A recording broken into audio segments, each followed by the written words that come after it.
Durante a pandemia, muitas pessoas sentiram a necessidade de virarem criadores de conteúdo. Isso para entrar em contato com outras pessoas na internet de forma ativa e não só reativa, que seria reagindo, comentando, compartilhando e etc.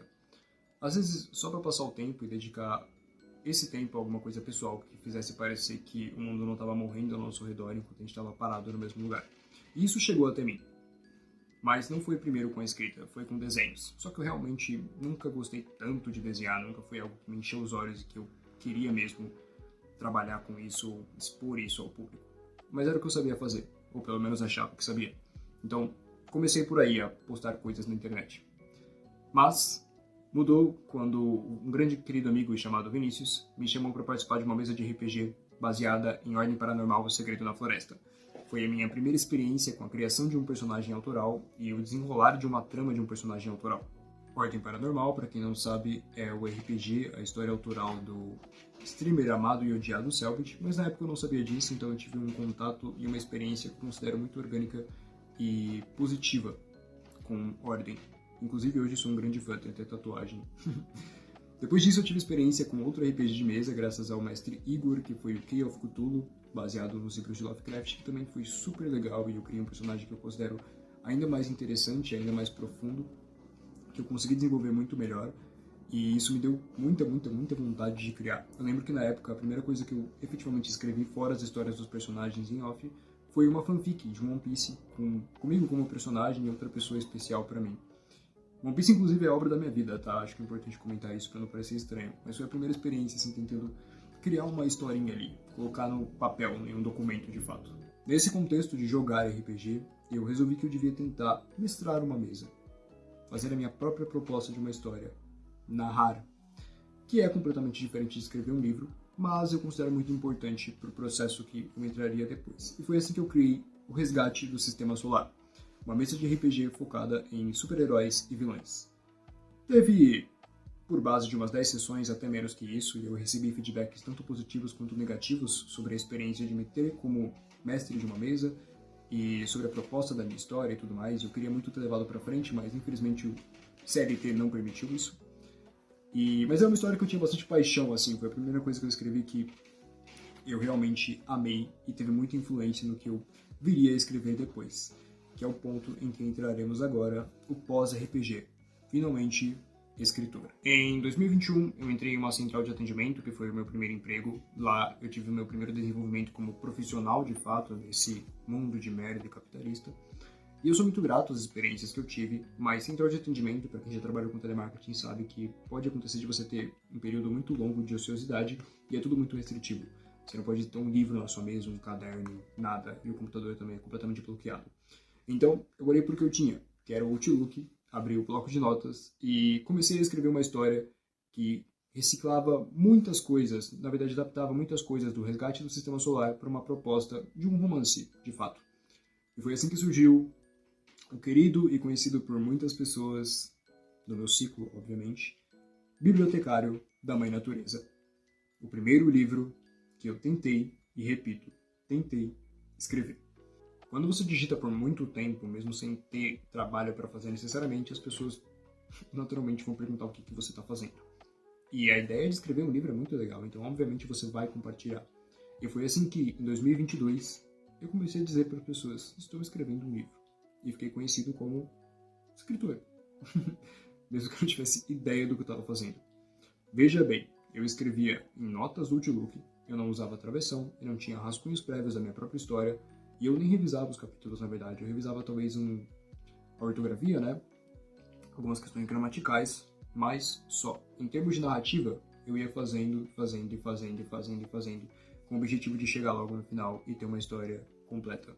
Uma história que eu ainda amo, mas descobri muitas coisas sobre ela e sobre criação no geral durante esse processo.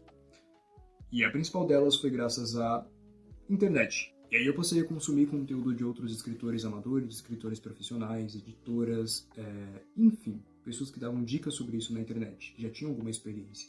E aí eu comecei um processo de profissionalização freestyle, completamente foda-se. Então eu não estava realmente tentando fazer alguma coisa melhor, eu acreditava que já estava bom, porque eu não tinha noção nem parâmetro.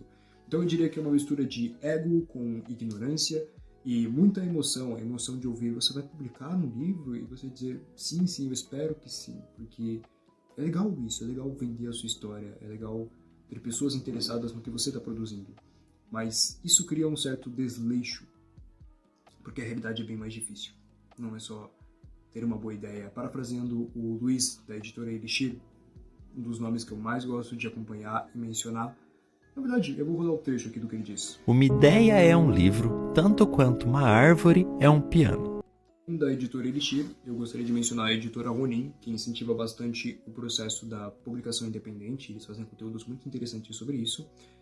O Jairo Silas, acho que é assim que fala o nome dele, um querido.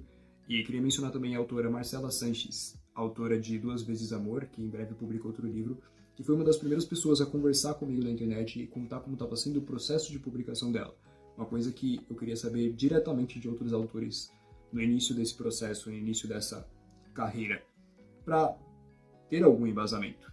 Então, eu até tentava aprender e ser melhor, mas tarde demais, porque o livro já estava caminhando numa velocidade insana, sem nenhuma preparação prévia, enfim, tudo só foi acontecendo.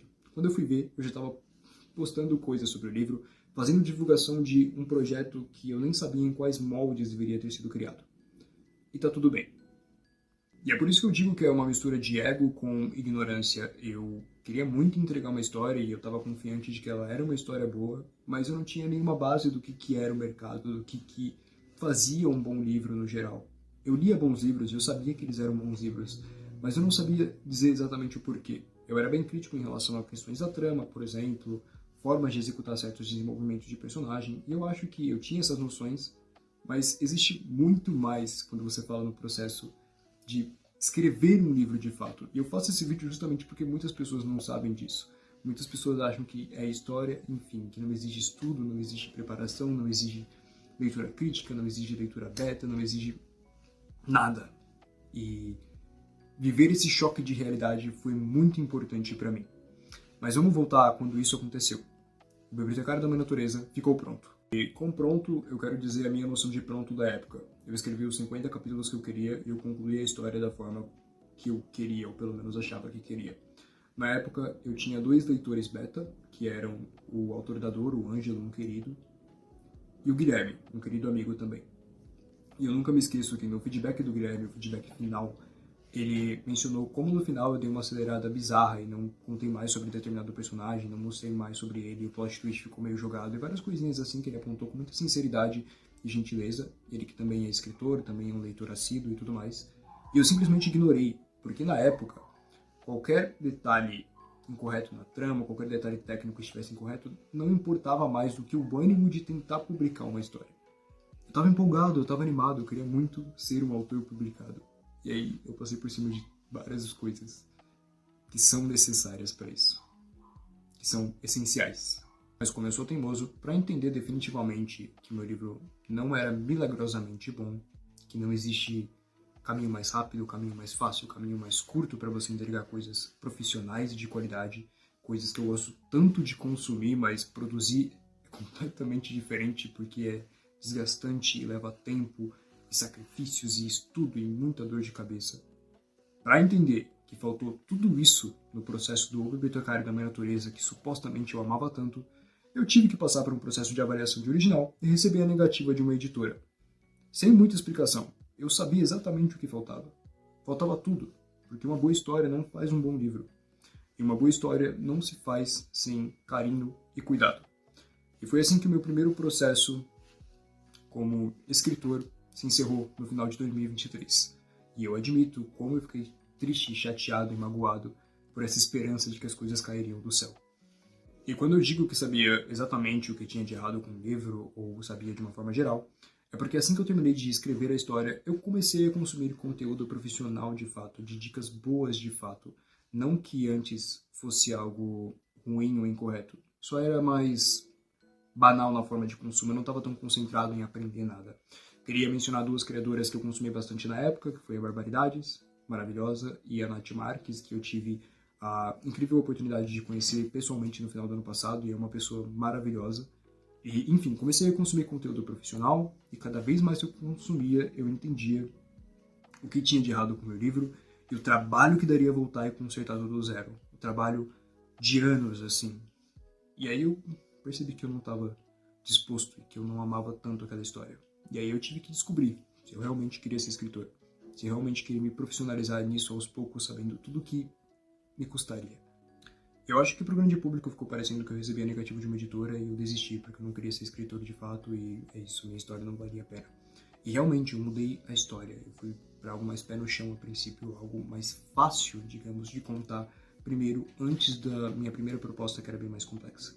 Mas isso eu vejo como maturidade de enxergar o que a gente precisa criar primeiro antes de se alçar a coisas maiores.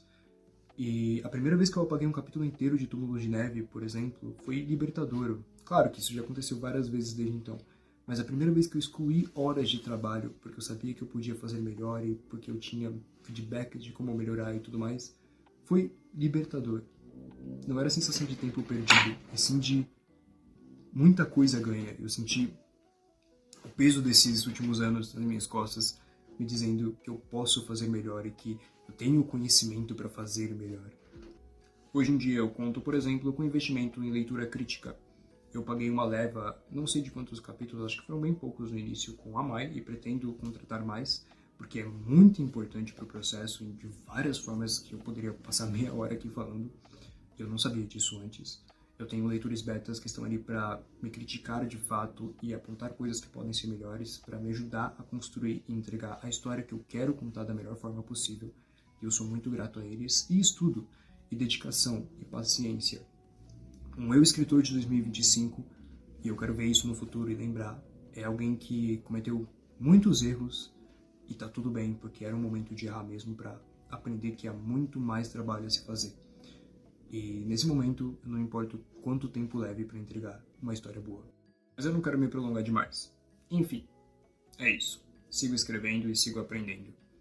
Espero que vocês tenham gostado desse vídeo um pouquinho mais informal e não focado em nada. Os próximos vão voltar à temática de algum livro específico, inclusive acho que A Cor da Parede é uma dica.